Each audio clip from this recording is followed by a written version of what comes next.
हर रोज़ मेरी एक मीटिंग कोई ना कोई जगह के लोग खरीदते थे।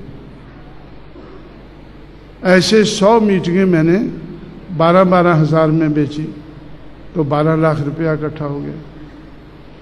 और फिर मैंने कहा कि यार आखिरी वक्त पर एक एक दिन में 3-3 मीटिंग मेरी बिकती थी। तो मैं बोला भाई 3 मीटिंग बिकती हैं तो आप मुझे 36,000 रुपया देते। अब 36,000 तो मेरी, इसलिए मेरी मीटिंग आप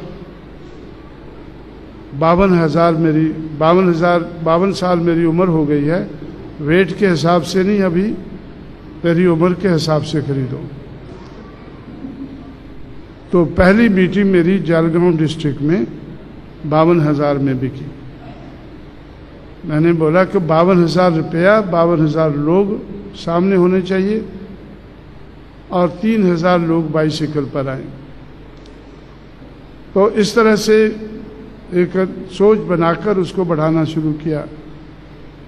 और मैंने उनसे कहा कि भाई एक तो इलेक्शन नज़दीक आ रहा है और तुम लोग धीमी गति से चल रहे हो, तो अगर 12-12 हज़ार में मेरी मीटिंग करोगे तो कई साल लग जाएंगे, इलेक्शन तो निकल जाएगा। तो 89 का इलेक्शन आया। 89 के इलेक्शन में हमारी और कांग्रेस की टक्कर थी और कांग्रेस को हम,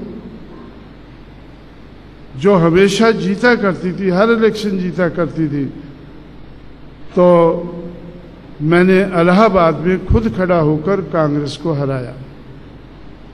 खुद तो नहीं जीता लेकिन कांग्रेस पार्टी को हराया। उस वक्त तक कांग्रेस पार्टी का प्रोपेगेंडा था कि शेड्यूल कास्ट के लोगों को कांग्रेस पार्टी नहीं छोड़नी चाहिए क्योंकि कांग्रेस ने शेड्यूल कास्ट के लिए बहुत कुछ किया है। हम कहते थे कि कांग्रेस ने नहीं, ये फुले शाहू अम्बेडकर ने किया है, तो इसलिए इनकी लहर को हम बढ़ाना चाहते हैं, अपना के चलना चाहते हैं। तो जब कांग्रेस पार्टी को 92,000 वोट इलाहाबाद में पड़े और मुझे 86,000 पड़े, वीपी सिंह को 2,01,000 पड़े, तो उस वक़्त कांग्रेस हार गई।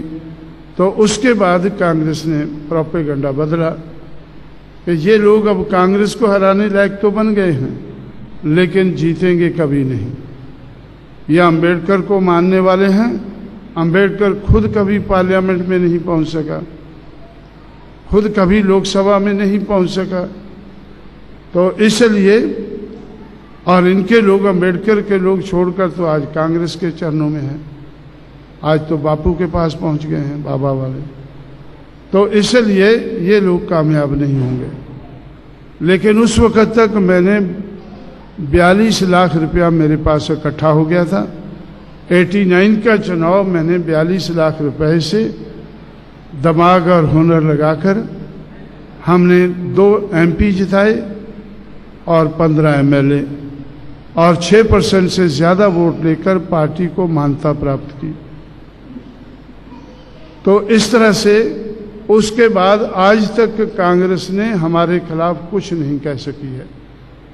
पहले वो कहती थी कि ये कांग्रेस आखिर जीती तो कांग्रेस ही है।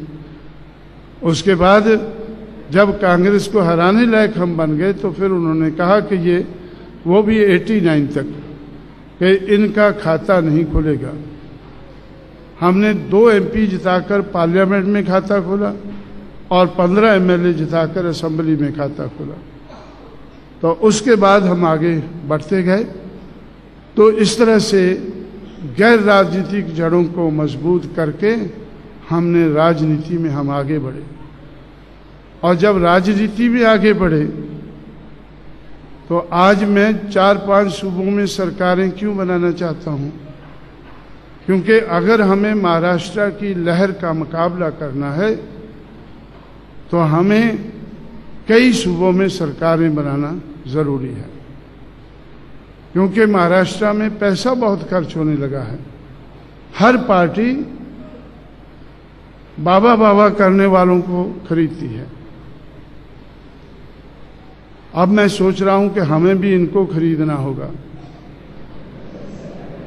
हमें भी इनको खरीदना होगा, तो हमें भी पैसा बनाना होगा। अब पैसा बनाने के लिए हमें लगा कि उत्तर प्रदेश में सरकार बनी। जब उत्तर प्रदेश में सरकार बनी, मैंने बताया कि 5 यूनिवर्सिटी बनाई, हर यूनिवर्सिटी के लिए 200 एकड़ से ज़्यादा जगह एक्वायर की, तो पैसा लगा। 11,524 गांव अम्बेडकरी गांव बनाए, 9,500 करोड़ रुपया स्टेट गवर्नमेंट का और 9,500 करोड़ रुपया सेंट्रल गवर्नमेंट का, 19,000 करोड़ रुपया लगाकर हमने 11,524 गांव अम्बेडकरी गांव बनाए।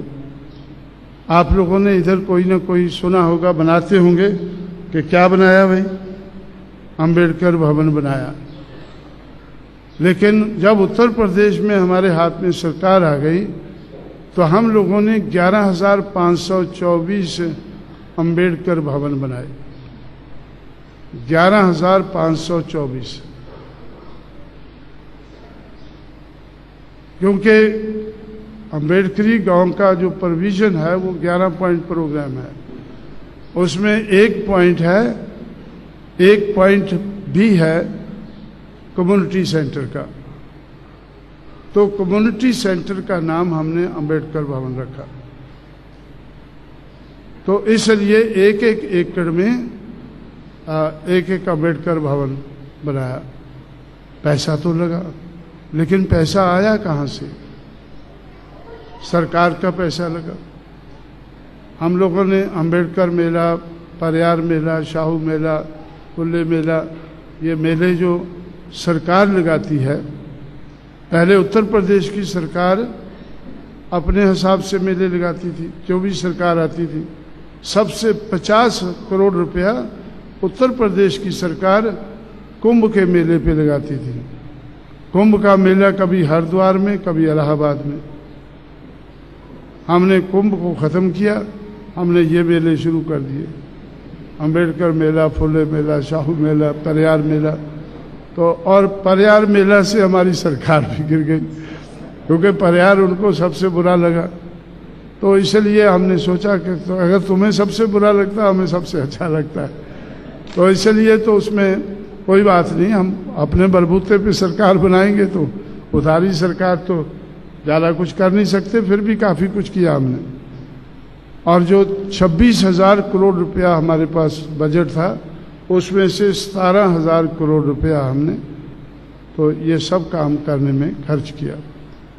इसलिए साथियों, तो हमने अपना एजेंडा जो बनाया, तो उसमें पहले लोगों से मैंने तैयार किया, थोड़ा थोड़ा चंदा इकट्ठा करके 12,000 में एक मीटिंग खरीदी, 52,000 में, 1 लाख में, ऐसा करके जल्दी जल्दी हमने 42 लाख रुपया इकट्ठा करके 89 में 2 MP और 15 MLA बनाए। तो मैं क्यों कहता हूं कि आप लोगों का एजेंडा देखकर मुझे लगता है कि आप उस लहर को, हो शक्त नहीं, लहर को काउंटर कर नहीं सकते हैं। काउंटर करने के लिए तो आपको शरद पवार का मुकाबला करना होगा। शरद पवार के बाद बहुत पैसा है, तो ये अम्बेडकरी लोगों पे खर्च करता है।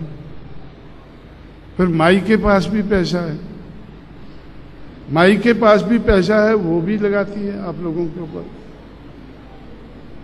और अब गुरु वालों के पास भी है, गुरु गोलवलकर के चेलों के पास भी पैसा बहुत है।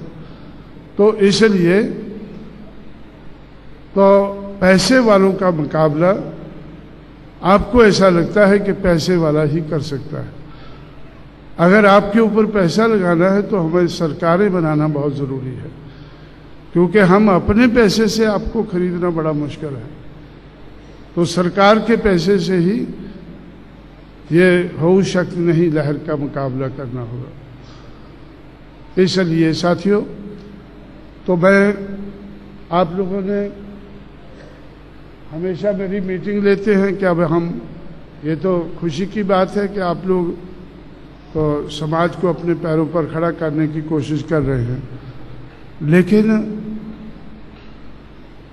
कुछ काम अगर जल्दी करने हैं तो उसके लिए वैसे रास्ते ढूंढने होते हैं।